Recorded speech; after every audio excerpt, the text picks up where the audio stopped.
হযরত আদম আলাইহিস সালাতু ওয়াস সালাম থেকে নিয়ে হযরত ঈসা আলাইহিস সালাতু ওয়াস সালাম পর্যন্ত যত নবী রাসূলগণ এসেছেন, আমাদের নবী মুহাম্মদুর রাসূলুল্লাহ সাল্লাল্লাহু আলাইহি ওয়াসাল্লাম দুনিয়ার জমিনে এসেছেন।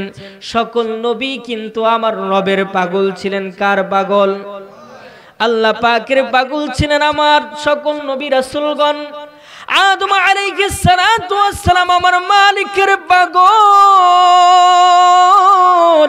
নূহ আলাইহিস সালাতু ওয়াস সালাম আমার মালিকের পাগল, ইব্রাহিম খলিলুল্লাহ আমার মালিকের পাগল, ঈসা রূহুল্লাহ আমার মালিকের পাগল, মুহাম্মাদুর রাসূলুল্লাহ সাল্লাল্লাহু আলাইহি ওয়াসাল্লাম আমার মালিকের পাগল।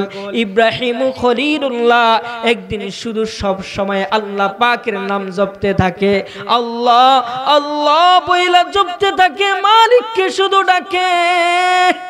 আল্লাহ সুবহানাহু ওয়া তাআলা ফেরেশতাদের মধ্য থেকে ফেরেশতাদেরকে নিয়ে ইব্রাহিম খলিলুল্লাহ বইলা ডাকতে থাকে। দুনিয়ার জমিনে ইব্রাহিম মালিককে ডাকে, আবার আসমানেও আল্লাহ পাক ফেরেশতাদেরকে নিয়ে ইব্রাহিমের নাম জপতেছে। বলেন না সুবহানাল্লাহ। এবার ফেরেশতারা বলতেছেন, ও আল্লাহ, আপনি ইব্রাহিমের নাম শুধু জপতেছেন কেন? আল্লাহ রাব্বুল আলামিন ফেরেশতাদেরকে ডাক দিয়া বলতেছেন, ও আমার ফেরেশতারা, ইব্রাহিম আমার জন্য এত পাগল, এত পাগল, সর্ব অবস্থায় সর্ব হালতে আমার নাম জপতে থাকে। এই জন্য আমি আল্লাহ তার ডাকের জবাব না দিয়া থাকতে পারি না। আল্লাহ রাব্বুল আলামিন ফেরেশতাদেরকে ডাক দেয়া কয়, ফেরেশতা, আমার বন্ধুকে আমার খলিলকে একবার পরীক্ষা কইরা দেখা আসো। দেখো আমার বন্ধু আমার হাবিব আমার জন্য কেমন পাগল রে, আমার জন্য কেমন পাগল। এ দুনিয়ার মুসলমান ইমানদার আল্লাহর গোলাম জিবরাইল আলাইহিস সালাতু ওয়াস সালামকে আল্লাহ পাক পাঠায়া দিলেন দুনিয়ার জমিনে। ইব্রাহিম আলাইহিস সালাতু ওয়াস সালাম চারণ ভূমিতে ছাগল চড়াইতেছেন। ইব্রাহিম আলাইহিস সালাতু ওয়াস সালাম চারণ ভূমিতে ছাগল চড়াইতেছেন। কোথা থেকে যেন একটা আওয়াজ আসতেছে, কোথা থেকে যেন অনেক সুন্দর আওয়াজ আসতেছে। সুবহানাল্লাযিল মুলকি ওয়াল মালাকুত, সুবহানাল্লাযিল ইজ্জাতি ওয়াল আজমাতি ওয়াল হাইবাতি ওয়াল কুদরতি ওয়াল কিবরিয়াই ওয়াল জাবারুত। আল্লাহু আকবার। দেখতেছেন চারণ ভূমির পাশ থেকে কোথাও যেন এই আওয়াজ শুনতে পাইতেছে। ইব্রাহিম আলাইহিস সালাতু ওয়াস সালাম এই আওয়াজ শুনে ব্যাকুল হয়ে গেলেন। মালিকের এত সুন্দর আওয়াজ, এত সুন্দর প্রশংসা, এত সুন্দর হামদে বাড়ি তালা কে বলল, কে বলল? দেখতেছে গাছের নিচে একজন বসা যুবককে ডাক দেয়া কয়, যুবক, তোমাকে তো আমি চিনি না, তোমার পরিচয়ও জানি না, কিন্তু কিছুক্ষণ আগে তুমি একটা নাম উচ্চারণ করলা, সুবহানাল্লাযিল মুলকি ওয়াল মালাকুত, সুবহানাল্লাযিল ইজ্জাতি ওয়াল আজমাতি ওয়াল হাইবাতি ওয়াল কুদরতি ওয়াল কিবরিয়াই ওয়াল জাবারুত। এই শব্দগুলো আমার অনেক পছন্দ হয়ে গেছে, এই শব্দগুলো শুনতে আমার অনেক মন চায়। তুমি আমার মালিকের এই নামগুলো, এই ডাকগুলো আমাকে আরেকবার শোনায়া দাও। আল্লাহু আকবার বলেন না। যুবক ডাক দেয়া বলতেছেন, আমি যে আপনাকে এই নামগুলা শোনাবো, আপনি এর বিনিময়ে আমাকে কি দিবেন? আমি যে আপনাকে এই শব্দগুলা শোনাবো, এর বিনিময়ে আপনি আমাকে কি দিবেন? ইব্রাহিম আলাইহিস সালাতু ওয়াস সালাম জিবরাইলকে ডাক দেয়া কয়, ও জিবরাইল, ও যুবক, আল্লাহর নাম তুমিও জপলে তোমারও সওয়াব, আমি শুনলে আমারও সওয়াব, এখানে আবার বিনিময়ের প্রশ্ন আসে কেন? যুবক ডাক দেয়া কয়, ও ভাই, আমি যে এই শব্দগুলা বানাইছি আমার সময় নষ্ট হইছে, আমার সময় ব্যয় হইছে, এই জন্য আমি আপনার কাছে পারিশ্রমিক চাইতেছি। আল্লাহর নাম যদি শোনার আল্লাহর নামের জন্য যদি কিছু দিতে হয় দিতেও রাজি, তারপরও আমাকে এই নামগুলো আরেকবার শোনায়া দাও। কয় কি দিবা কি দিবা? ইব্রাহিম আলাইহিস সালাতু ওয়াস সালাম বলতে লাগলেন, এ ভাই দেখতেছো আমার এই ছাগলের পাল, এই ছাগলের অর্ধেক পাল আমি তোমাকে দিয়া দিলাম, তারপরও তুমি আমাকে এই নামগুলো আরেকবার শোনায়া দাও। যুবক এই নামগুলো আরেকবার শোনায়া দিলেন। সুবহানাল্লাযিল মুলকি ওয়াল মালাকুত, সুবহানাল্লাযিল ইজ্জতি ওয়াল আজমতি ওয়াল হাইবাতি ওয়াল কুদরতি ওয়াল কিবরিয়াই ওয়াল জাবারুত। ইব্রাহিম আলাইহিস সালাতু ওয়াস সালাম শুনে আবারও মন চায় এত সুন্দর ছন্দমালা দিয়া আল্লাহ পাকের নাম, এত সুন্দর ছন্দমালা দিয়া আমার মালিকের নাম। ও যুবক ভাই তুমি আমাকে আরেকবার শোনায়া দাও। কয় এবার আমাকে কি দিবা? কয় দেখতে পাইতেছো আমার এই ছাগলের পাল, এই ছাগলের পুরা পাল আমি তোমাকে দিয়া দিলাম। ও দুনিয়ার মুসলমান ইমানদার আল্লাহর গোলাম, ইব্রাহিম আলাইহিস সালাতু ওয়াস সালাম বলতে লাগলেন, যদি ছাগলের পাল তোমাকে দিয়া দেই আমি কি নিয়া কি খাবো, কি নিয়া বাঁচবো, এটার আমার কোনো টেনশন নাই। যেহেতু মালিকের নাম শোনার জন্য আমার সব অর্থ সম্পদ ব্যয় কইরা দিলাম, ওই মালিকের জন্য আমি আমার অর্থ সম্পদ যা কিছু ব্যয় কইরা দিলাম, ওই মালিকে কিন্তু আবার আমাকে সব দিয়া দিবে। ওই মালিক কিন্তু আমাকে সব দিয়া দিবেন। ওই মালিকের জন্য আমি আমার সব অর্থ ব্যয় করে দিলাম। এবার ওই যুবক ওই শব্দগুলা আবার ইব্রাহিম আলাইহিস সালাতু ওয়াস সালামকে শোনায়া দিলেন। ইব্রাহিম আলাইহিস সালাতু ওয়াস সালাম এবার বলতে লাগলেন, ও ভাই আমার তো মন ভরে নাই, তুমি আমাকে আরেকবার এই নামগুলা শোনায়া দাও, আমাকে আরো একবার এই নামগুলা শোনায়া দাও। যুবক বলল, ও ভাই আবার কি দিবা এর বিনিময়ে? কয় আমার তো আর কিছুই রইল না, কিন্তু এই ছাগলের পাল তোমার চড়াইতে একজন লোক লাগবে। তুমি যদি আমাকে এই শব্দগুলা শোনাও তাহলে আমি তোমার এই ছাগলের রাখাল হয়ে যাব। ও দুনিয়ার মুসলমান ইমানদার আল্লাহর গোলাম, আল্লাহ পাক আসমান থেকে তাকায় দেখতেছেন ইব্রাহিম আলাইহিস সালাতু ওয়াস সালামের কাণ্ড। ফেরেশতাদেরকে ডাক দিয়ে বলতেছেন, দেখো আমার ফেরেশতারা, দেখ দেখ দেখ ইব্রাহিম আমার জন্য কত পাগল, ইব্রাহিম আমার জন্য কত পাগল। তার জীবনের যা কিছু আছে, তার ধন সম্পদ যা কিছু আছে আমার জন্য সব দিয়া দিল, কিন্তু একটা বার আমার নাম শোনার জন্য ব্যাকুল হয়ে থাকে। এ দুনিয়ার মুসলমান ইমানদার আল্লাহর গোলাম, এই জন্য চাইবো কার কাছে? চাইবো কার কাছে? মুসিবতের মধ্যে যখন থাকবো তখন চাইবো কার কাছে? আল্লাহ পাক আপনার আমার সব কিছু মিটায়, আপনার আমার প্রয়োজন সব কিছু যিনি মিটায় তিনি কে? তুমি মিটাও সকল চাওয়া দুদিন আগে পরে, তোমার কাছে সবই পাওয়া, সবই তোমার তরে। তোমার পথে চললে সবাই আসবে যে সুদিন, তোমার দয়ায় পূর্ণ আমার সারা নিশিদিন। আল্লাহ তুমি দয়ার সাগর, রহমানুর রহিম, তোমার দয়ায় পূর্ণ আমার সারা নিশিদিন। দয়াকার, সবাই বলেন দয়াকার। এই জন্য মালিকের কাছে চাইবো আমরা ইনশাআল্লাহ। যত মুসিবতের মধ্যে আপনি থাকেন না কেন, যদি ডাকার মতো ডাকতে পারেন আর চাওয়ার মতো যদি চাইতে পারেন, তাহলে ওই রব চাইতে দেরি, বান্দাকে দিতে দেরি করে না। কথা বলেন ঠিক কিনা? আমাদের চাওয়ার কাইফিয়তটা হচ্ছে আলাদা। কেমন?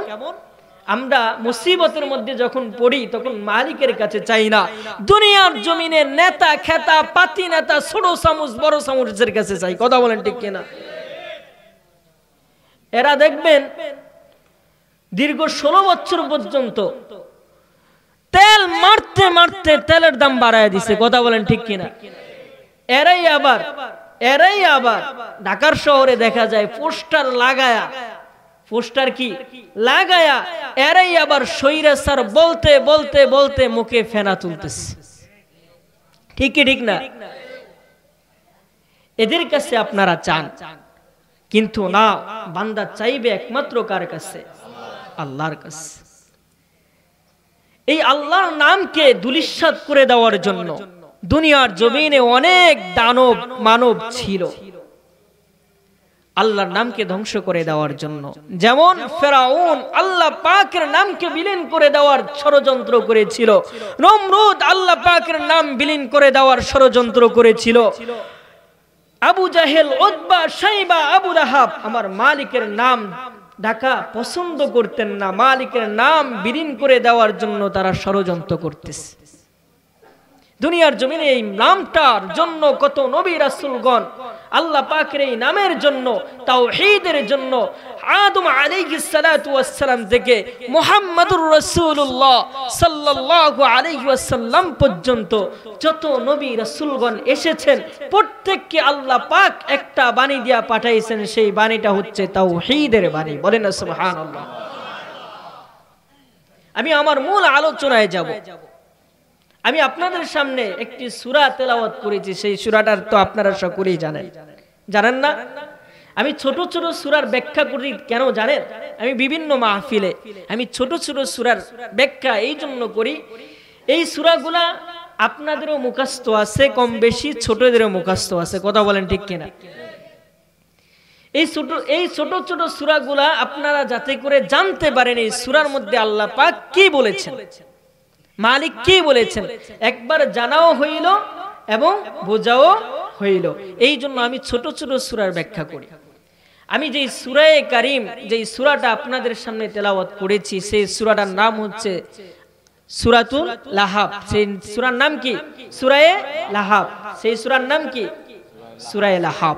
এই লাহাব সূরা থেকে আপনাদের সামনে কিছু আলোচনা করব ইনশাআল্লাহ। এই সূরা বুঝতে হলে আল্লাহ পাকের একাত্মবাদ বোঝা আপনাদের প্রয়োজন, এই জন্য আমি আপনাকে একাত্মবাদের কথা, মালিকের কথা আপনাদেরকে শোনাইলাম। তাহলে আপনারা সারমর্ম সারংক্ষেপ আপনারা বুঝবেন না। এই সূরাটা বুঝতে হলে এই সূরার একটা প্রেক্ষাপট আছে। এই সূরার কি আছে? একটা প্রেক্ষাপট আছে। যেই কোনো আল্লাহ পাক যেই আয়াত নাজিল করেন, মুহাম্মদুর রাসূলুল্লাহ সাল্লাল্লাহু আলাইহি ওয়াসাল্লামের উপরে যত আয়াত নাজিল করেছেন, যত সূরা নাজিল করেছেন, তার পিছনে একটা প্রেক্ষাপট আছে। সেই প্রেক্ষাপটটা আমরা আরবিতে বলি শানে নুজুল। কি ভাই? শানে নুজুল। আল্লাহর হাবিব সাল্লাল্লাহু আলাইহি ওয়াসাল্লাম দুনিয়ার জমিনে আসলেন, 40 বছর পর্যন্ত নবুয়ত দেন নাই। আল্লাহর হাবিব সাল্লাল্লাহু আলাইহি ওয়াসাল্লাম 40 বছর পর আল্লাহ পাক তাকে নবুয়তি দান করেছেন। কয় বছর পর? সবাই বলেন কয় বছর পর? 40 বছর পর আল্লাহর হাবিব সাল্লাল্লাহু আলাইহি ওয়াসাল্লামকে নবুয়তি দান করলেন। নবুয়ত দান করার পর আল্লাহর হাবিব সাল্লাল্লাহু আলাইহি ওয়াসাল্লাম একাত্মবাদের দাওয়াত প্রকাশ্যে দিতে পারে নাই। 3 বছর প্রকাশ্যে দাওয়াত দিয়েছেন। কয় বছর? 3 বছর গোপনে দাওয়াত দিয়েছেন, তারপরে প্রকাশ্যে দাওয়াত দিয়েছেন 9 বছর। 10 বছর প্রকাশ্যে দাওয়াত দিয়েছেন। আগে আমাকে জানতে হবে রাসূল সাল্লাল্লাহু আলাইহি ওয়াসাল্লামের নবুয়তের পর তার হায়াতের জিন্দেগি ছিল 23 বছর। কয় বছর? 23 বছর। তার মধ্য থেকে 13 বছর মক্কার জমিনে কাটাইছেন এবং 10 বছর কোথায় কাটাইছেন? মদিনায়। এই মক্কার জমিনে কাটাইতে গিয়া 13 বছরের মধ্যে 3 বছর আল্লাহর হাবিব সাল্লাল্লাহু আলাইহি ওয়াসাল্লাম গোপনে ইসলামের দাওয়াত দিয়েছেন, তাওহীদের দাওয়াত দিয়েছেন। প্রকাশ্যে ইসলামের দাওয়াত দিতে পারেন নাই। আল্লাহর হাবিব সাল্লাল্লাহু আলাইহি ওয়াসাল্লামকে আল্লাহ পাক জানায়া দিলেন, ও পয়গম্বর আপনি দীর্ঘ 3 বছর পর্যন্ত গোপনে তাওহীদের দাওয়াত দিয়েছেন, কালেমার দাওয়াত দিয়েছেন। এবার আর আপনি গোপনে নয়, এবার আপনি প্রকাশ্যে ইসলামের দাওয়াত দেন। আল্লাহর হাবিব সাল্লাল্লাহু আলাইহি ওয়াসাল্লামের উপরে আয়াত নাজিল করে দিলেন, ওয়া আনযির আশীরাতাকাল আকরাবিন।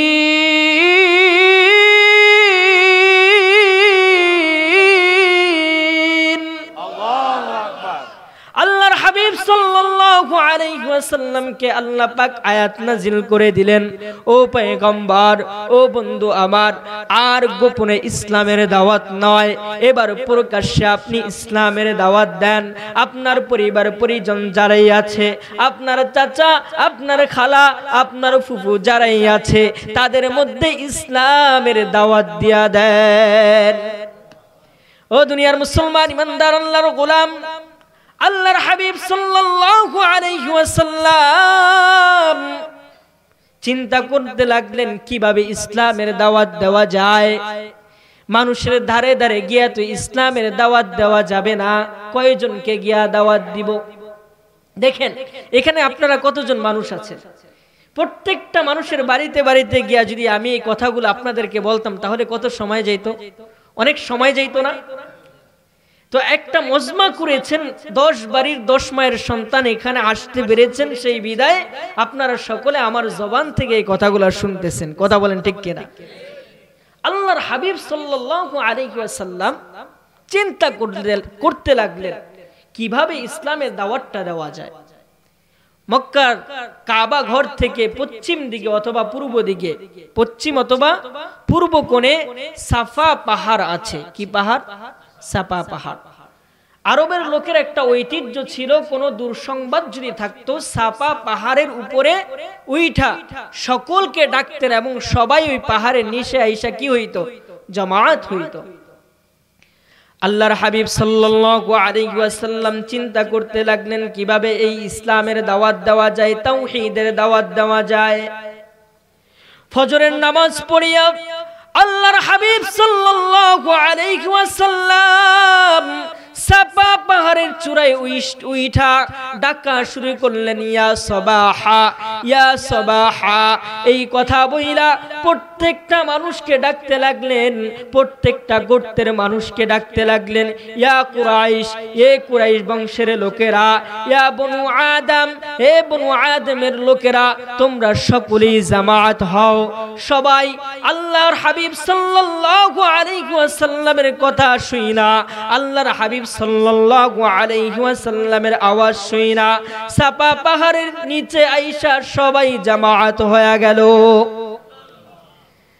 আল্লাহর হাবিব সাল্লাল্লাহু আলাইহি ওয়াসাল্লাম সকলকে উদ্দেশ্য করে বলেন, এই পাহাড়ের পিছনে একটা দল আছে যেটা তোমাদেরকে আক্রমণ করতে পারে, এই কথা কি তোমরা বিশ্বাস করো?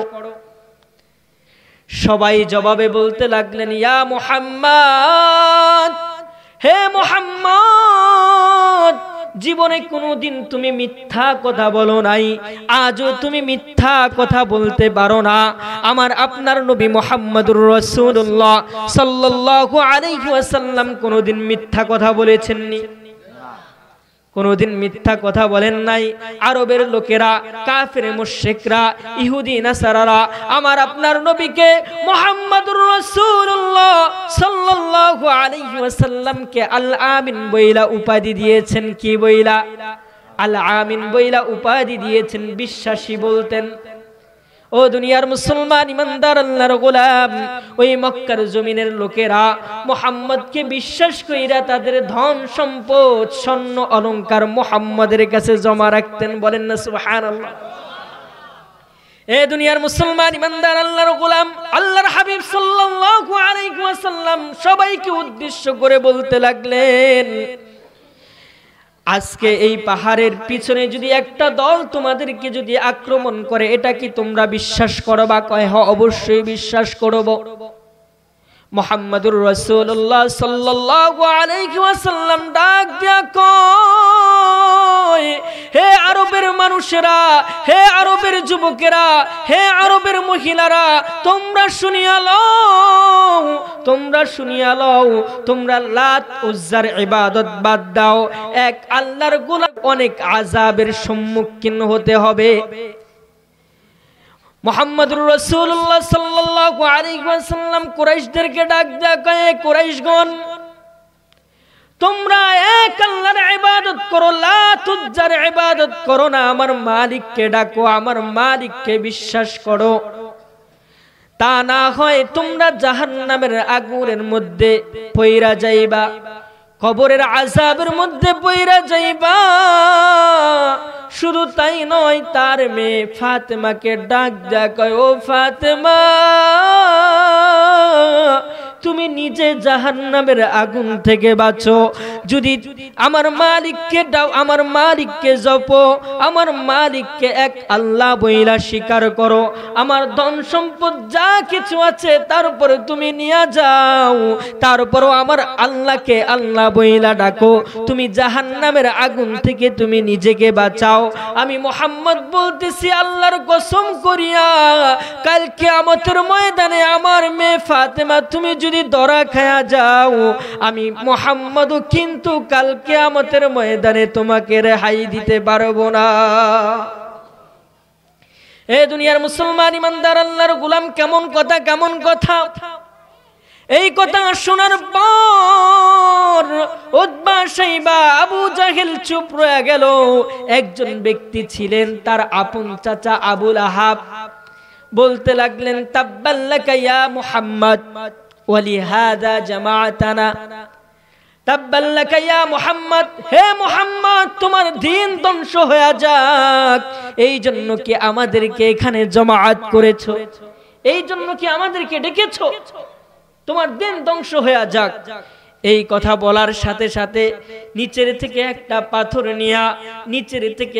পাথর নিয়া আমার আপনার নবী মুহাম্মদুর রাসূলুল্লাহ সাল্লাল্লাহু আলাইহি ওয়াসাল্লামের উপরে পাথরটা নিক্ষেপ করলেন। কান বরাবর আইসা পড়লো আমার নবী মুহাম্মদুর রাসূলুল্লাহ সাল্লাল্লাহু আলাইহি ওয়াসাল্লামের কান মোবারক থেতলিয়ে গেল। মানুষদের দিকে তাকিয়ে দেখতেছেন, কেউ না পাথর কেউ মারে নাই,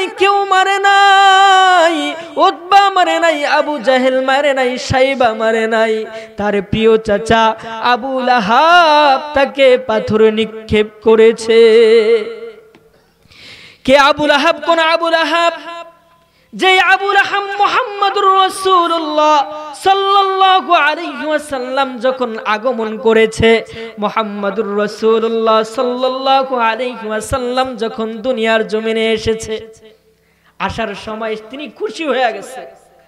তিনি শুধু খুশি হন নাই, আসমান জমিন লৌহ নক্ষত্র যা কিছু আছে দুনিয়ার কুল কায়নাত মুহাম্মদের আগমনে সবাই খুশি হয়ে গেছে। দুনিয়ার জমিনের মানুষগুলা, ওই সময়ের সব মানুষগুলা খুশি হয়ে গেছে, এমনকি আবু লাহাবও খুশি হয়ে তাকে একজন তার কৃত দাস আয়েশা বলতে লাগলো, আপনার বাতিজা হয়েছে, এই খুশির ঠেলায় তাকে আজাদ কইরা দিচ্ছে। বলেন না সুবহানাল্লাহ। তার চাচা আবু তালেব মুহাম্মাদের বেটা হয়েছে, এই খুশি শুই না, এই সংবাদ শুই না তার কৃত দাসকে তিনি আজাদ কইরা দিচ্ছে।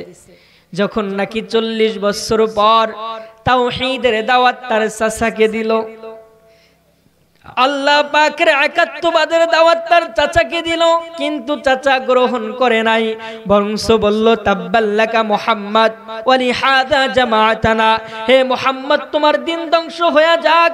সাথে সাথে একটা পাথর নিক্ষেপ কইরা দেয়। আপনারাই বলেন, কোন বন্ধু যদি বন্ধুকে আঘাত করে, বন্ধুর সামনে বন্ধু কি সহ্য করতে পারে নাকি? আপনারা বলেন, পারে নাকি? আল্লাহ রাব্বুল আলামিন তাকে দেখতেছেন, তার হাবিবকে পাথর নিক্ষেপ করতেছে। আল্লাহ রাব্বুল আলামিন সহ্য করতে পারে নাই আল্লাহ পাক সঙ্গে সঙ্গে আয়াত নাজিল করে দিয়েছে।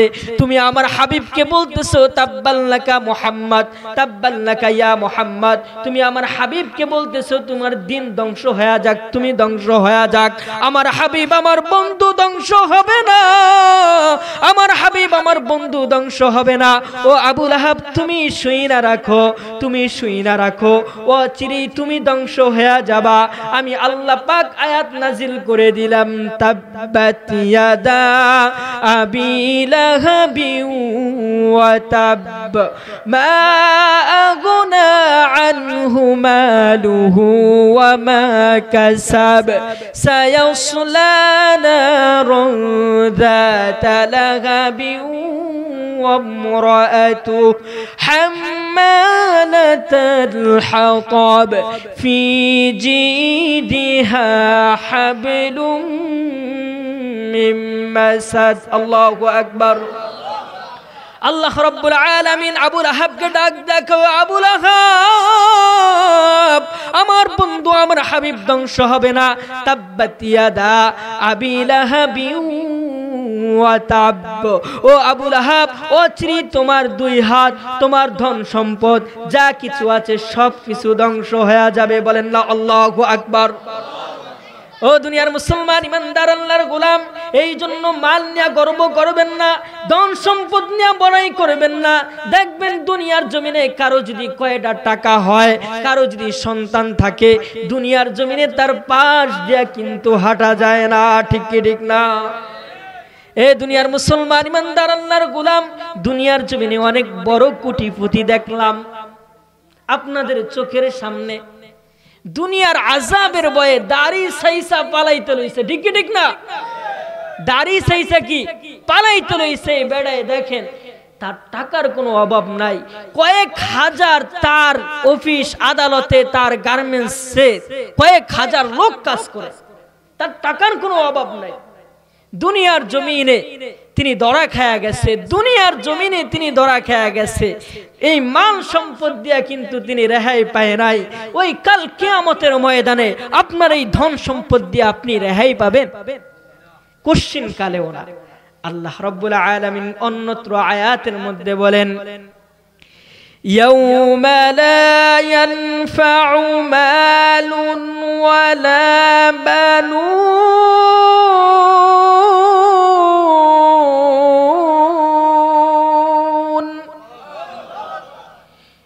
ইল্লা মান আতাল্লাহা বিকলবিন সালিম।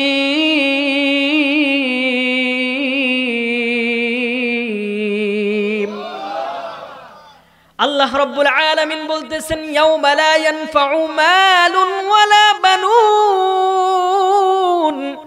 ও দুনিয়ার মানুষ শুনিয়া লও, ও দুনিয়ার মানুষ শুনিয়া লও, তোমার ধন সম্পদ যা কিছুই আছে, তোমার সন্তান সন্তানাদি যা কিছুই আছে, এগুলা কিছুই কাল কিয়ামতের ময়দানে আমার কাছে কাজে আসবে না। কি কাজে আসবে? কি কাজে আসবে? আল্লাহ রাব্বুল আলামিন জানায় দেন বিকলবিন সালিম। তোমার একটা সুন্দর আত্মা, তোমার সুন্দর একটা কলব আমার আল্লাহর কাছে কাজে আসবে। তোমার ধন সম্পদ যা কিছু আছে কোনো কিছুই রবের কাছে কি কাজে আসবে না। আবু লাহাব ডাক দেয়া বলল, যদি মুহাম্মাদের কথা সত্য হয়ে যায়, আমার ভাতিজার কথা যদি সত্য হয়ে যায়, মক্কার জমিনে আরবের জমিনে ওই সময়ে সবচাইতে ধনাঢ্যবান ব্যক্তি ছিল আবু লাহাব। কে ছিল? আবু লাহাব। আবু লাহাব বলতে লাগলেন আগের যুগের একটা রীতি ছিল মুসা আলাইহিস সালাতু ওয়াস সালামের জমানা থেকে, যদি কোনো মানুষ মইরা যাইতো, মারা যাওয়ার পর তাকে মুমি কইরা তার মধ্যে ধন সম্পদ টাকা পয়সা দিয়া দিত, যাতে কবরের জগতে এই টাকা দিয়া সে কি হয়ে যেতে পারে, নাজাত পাওয়া যাইতে পারে। এই ছিল তাদের কি রীতি এবং নীতি ছিল, এটা তাদের বিশ্বাস ছিল। তো আবু লাহাব বলতে লাগলেন, যদি আমি কবরের জগতে ধরা খাওয়া যায়, যদি মুহাম্মাদের কথা সত্য হয়ে যায়, তাহলে আমি আমার টাকা পয়সা দিয়ে আমি ওই কবরের জগতে পার পায়া যাবো। আল্লাহ রাব্বুল আলামিন এই কথা বলার সাথে সাথে আবু লাহাবকে ডাক দেখো, আবু লাহাব না না না, তোমার ধন সম্পদ থাকতে পারে, তোমার সন্তান সন্তানাদি থাকতে পারে, আল্লাহ রাব্বুল আলামিন তাকে জানায়া দেন মা আগনা আনহু মালুহু ওয়া মা কাসাব। ও আবু লাহাব, তোমার ধন সম্পদ যা কিছুই থাকুক না কেন, তোমার সন্তান সন্তানাদি যা কিছুই থাকুক না কেন, কাল কিয়ামতের ময়দানে এগুলা আমার কাছে কিছুই কাজে আসবে না। তোমার ধন সম্পদ থাকতে পারে, কিছুই কি আমার কাছে কাজে আসবে না।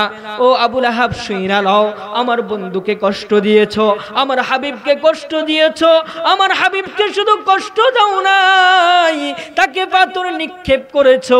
এই জন্য আমি আল্লাহ রাব্বুল আলামিন তোমার জন্য জাহান্নাম নামক একটা জায়গায় রাইখা দিছি, আযাবের জায়গা রাইখা দিছি।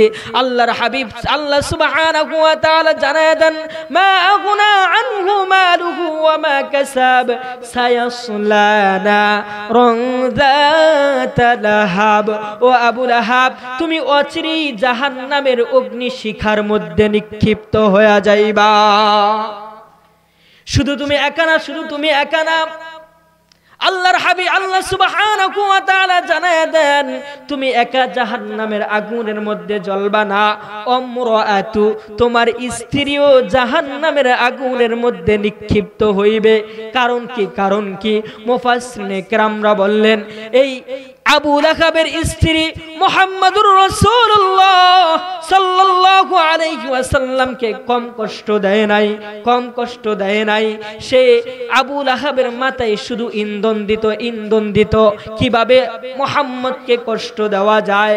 শুধু তাই নয়, কিতাবের মধ্যে আসছে, তাফসিরে নূরুল কুরআনের মধ্যে আসছে যে আবু লাহাবের স্ত্রী মুহাম্মদের পথের মধ্যে কাটা বিছায়া দিত, যাতে করে মুহাম্মদ হাঁটতে গেলে পায়ে ব্যথা পায়, কষ্ট পায়। এরকম চরিত্রের ছিলেন আবু লাহাবের স্ত্রী।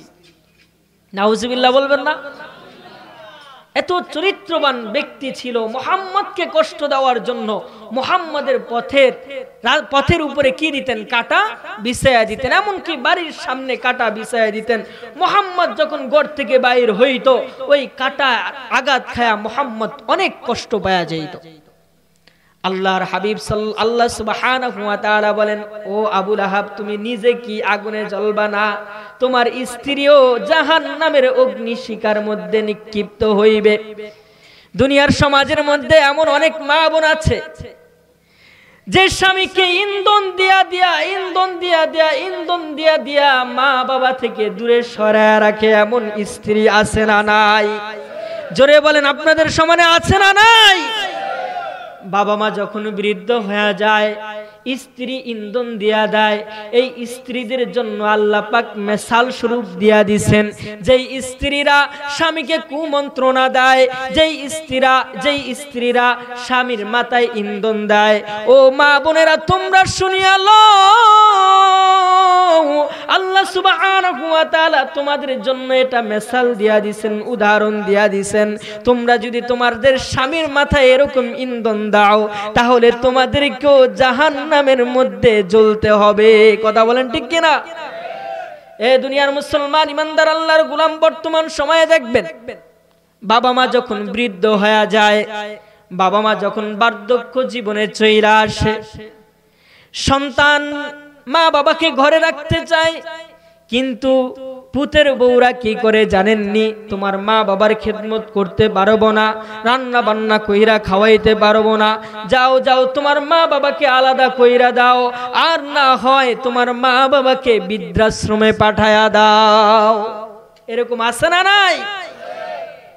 অথচ ওই সন্তান জানে না, ওই সন্তান জানে না তার মা তার বাবা তাদের লালন পালন করতে গিয়া তার মা কত কষ্ট করেছে, বাবা কত কষ্ট করেছে।